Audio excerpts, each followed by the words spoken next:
Hi welcome to Sereen's kitchen. இன்றைக்கி நம்ம கிச்சனில் பண்ண போகிறது வந்து ஒரு வெரைட்டி ரைஸ்னால் என்னென்னா ரொம்ப டிஃப்ரெண்ட்டாக பண்ண போகிறோம் அப்படின்னு நினச்சிக்காதீங்க. நம்ம எப்போயுமே சாப்பிட்ற தயிர் சாதம் தான் இன்றைக்கி நம்ம கிச்சனில் பண்ண போகிறோம். என்னக்கா தயிர் சாதம் பண்ணுறீங்களே, இது எல்லாருக்குமே தெரியுமே அப்படின்னு நினைப்பீங்க. கண்டிப்பாக எல்லாருக்குமே தயிர் சாதம் எப்படி பண்ணணும் அப்படின்னு சொல்லிட்டு தெரியும். ஆனால் நம்ம இன்றைக்கி பண்ண போகிற தயிர் சாதம் வந்து நம்ம லஞ்சுக்கு கொடுத்து விட்டாலுமே நல்ல புளிப்பாகவே இருக்காது. சில நேரங்களில் நம்ம லஞ்சுக்கு தயிர் சாதம் கொடுத்து விட்டோம்னா மதியம் சாப்பிட்றப்ப பார்த்திங்கன்னா ரொம்ப புளிப்பாயிரும். அந்த மாதிரி புளிக்காமல் இருக்கணும். அதே சமயம் தயிர் சாதம் பண்ண உடனே நம்ம கலந்து விட்ட உடனே அந்த சாதம் வந்து அப்படியே இறுகிரும். அந்த மாதிரி இருக்க கொடுக்காம தயிர் சாதம் நல்ல குலைவா நல்ல ருசியாக எப்படி பண்ணுறது அப்படிங்கிறத பார்க்கலாம்.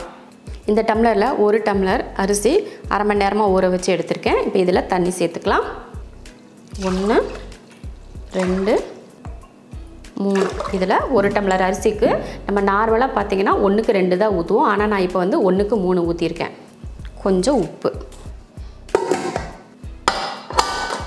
ஸ்டவ் ஆன் பண்ணி குக்கர் வச்சாச்சு. ஒரு 4 விசில் விட்டு ஆஃப் பண்ணிக்கலாம்.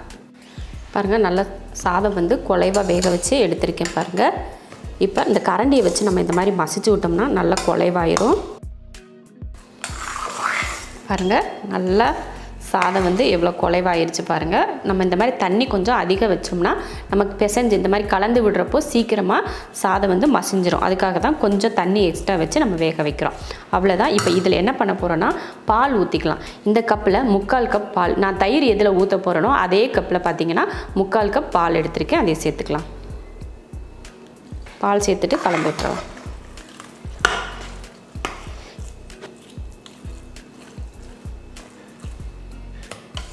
பால் ஊற்றியும் நல்லா கலந்தாச்சு. தயிர் வந்து நம்ம இப்போ ஊற்றக்கூடாது. ஏன்னா சாதம் வந்து ரொம்ப சூடாக இருக்குது. அந்த சூடாக இருக்கிறப்ப நம்ம தயிர் ஊற்றினோம்னா அந்த தயிரோட டேஸ்ட்டும் மாறிடும். அதே சமயம் எவ்வளோ தயிர் ஊற்றினாலும் அந்த தயிர் ஊற்றாத மாதிரியே ஒரு மாதிரி வரன்னு வரும். அதனால் நல்லா ஆறணும். ஆற வச்சதுக்கு அப்புறமா தான் நம்ம தயிர் சேர்க்கணும். இதை ஆற வச்சிடலாம். சாதம் பார்த்திங்கன்னா நல்லா ஆறிடுச்சு. இதுவே நீங்கள் பால் ஊற்றாமல் இந்த சாதத்தை இது போல் மசிச்சு நீங்கள் ஆற வச்சுருந்தீங்கன்னா இந்த மாதிரி கொலப்பாக இருக்காது. நல்ல கல் மாதிரி கெட்டி சேர்ந்துடும். அதனால பால் ஊற்றிட்டு நீங்கள் கிளறி விட்டு ஆற வச்சிங்கன்னா இந்த மாதிரி கொலப்பாகவே இருக்கும். இப்போ இதில் தயிர் சேர்த்துக்கலாம். பால் எடுத்தோடனே அதே அளவுக்கு நான் தயிர் எடுத்திருக்கேன். தயிரையும் சேர்த்துடலாம். இப்போ உப்பு சேர்த்துக்கலாம். சாதத்துக்கு உப்பு போட்டு தான் வேக வச்சுருக்கோம். இருந்தாலும் தயிர் பாலெல்லாம் சேர்க்குறோம் இல்லையா, அதனால் உப்பு பத்தாது. உப்பு சேர்த்துக்கணும். பாருங்கள், இவ்வளோ சூப்பராக நல்லா கொலப்பாக இருக்குன்னு பாருங்கள். பார்க்குறதுக்கே அப்படியே பஞ்சு மாதிரி தெரியுது. சூப்பராக கலந்து எடுத்தாச்சு. இப்போ தாளிச்சிடலாம். ஸ்டவ் ஆன் பண்ணி ஒரு கடாய் வச்சுருக்கேன். இப்போ எண்ணெய் ஊற்றிக்கலாம். 1 ஸ்பூன் 2 ஸ்பூன் அளவுக்கு ஊற்றிக்கிட்டால் போதும். இப்போ இதில் கொஞ்சம் கடுகு கூட சேர்த்து கொஞ்சம் உளுந்து எக்ஸ்ட்ராவே சேர்த்துக்கலாம். அடுத்து ஒரு 2 ஸ்பூன் அளவுக்கு கடலைப்பருப்பு வந்து நல்லா பொன்னிறமாக வரட்டும். அந்த கடுகு பொரியறதுக்குள்ளே இதுவும் பொன்னிறமாக வந்துடும்.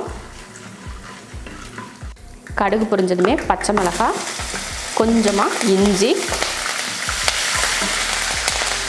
கருவேப்பிலை, இப்போ பெருங்காயத்தூள் சேர்த்துக்கலாம்.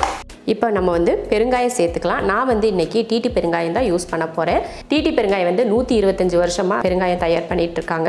இந்த பெருங்காயம் பார்த்திங்கன்னா நம்ம யூஸ் பண்ணுறதுக்கு ரொம்ப ஈஸியாக இருக்குது. அதே சமயம் ஸ்டோர் பண்ணி வைக்கிறதுக்கும் பார்த்திங்கன்னா ரொம்ப ஈஸியாக இருக்குது. நம்ம சாப்பாட்டில் எல்லாம் சேர்த்துக்கிறதுனால நமக்கு ஜீரண சக்தியெல்லாம் அதிகமாக கிடைக்கும். எப்பயுமே பெரும்பாலும் நம்ம பெருங்காயம் சேர்த்துக்கிறது வந்து உடம்புக்கு ரொம்ப நல்லது. இவங்க வந்து டிடி பெருங்காயம் பவுடராகவும் கொடுக்குறாங்க, இல்லை இந்த மாதிரி கட்டி பெருங்காயமாகவும் கொடுக்குறாங்க. உங்களுக்கு இதில் எந்த பெருங்காயம் தேவையோ அதை பொறுத்து நீங்கள் வாங்கிக்கலாம். நான் வந்து டிடி பெருங்காயத்தூள் ஒரு 1/4 ஸ்பூன் சேர்த்துக்கிறேன். சேர்த்துட்டு கலந்து விட்டுறலாம். பாருங்கள், கடுகு பொரியறதுக்கும் அந்த கடலைப்பருப்பு வந்து கலர் மாறி வர்றதுக்கும் டைம் வந்து கரெக்டாக இருந்துச்சு. பார்த்திங்களா, இந்த மாதிரி தான் இருக்கணும். அவ்வளோதான். இப்போ அடுப்பை ஆஃப் பண்ணிக்கலாம். இப்போ இதை சாதத்தில் ஊற்றிடலாம். இதில் நம்ம கையில் ஒரு கைப்பிடி அளவுக்கு மல்லித்தலையை சின்னதாக வெட்டியிருக்கேன். அதை சேர்த்துக்கலாம். சேர்த்துட்டு இப்போ கலந்துருவோம்.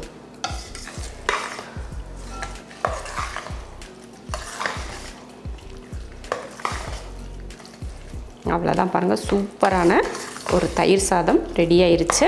இந்த கடலைப்பருப்பு உளுந்தெல்லாம் நல்லா பொன்னிறமாக வறுத்து நம்ம போட்டிருக்கிறதுனால சாப்பிட்றப்ப கடிப்படுறப்போ ரொம்ப டேஸ்ட் வந்து அருமையாக இருக்கும்.